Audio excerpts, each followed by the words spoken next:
Ayan guys, so pumasok na siya. Ayan. Pwede natin siya ilagay yung kadugtong, and then ayan, pwede natin siyang i-torch para madugtungan. O, di ba? So yan ang purpose niya.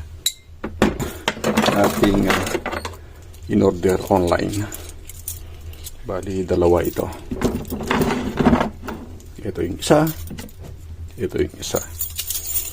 So hindi ako nagtipid kasi ang iniisip ko is yung shipping fee. Pero kung gusto nyo, pwede naman isa lang. Okay? Pwede isa lang.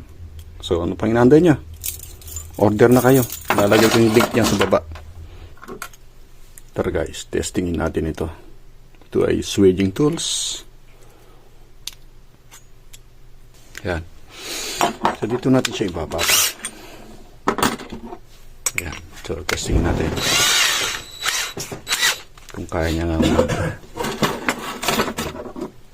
swedging tools. Ito ang tricky part dito. Pwede nyong hawakan pero iinit ito.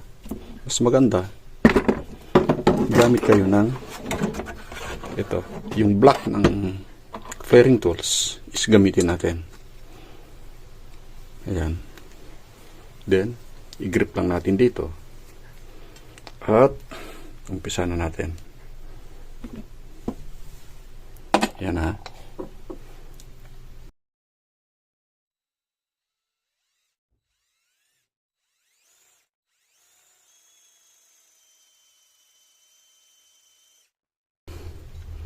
Ayan.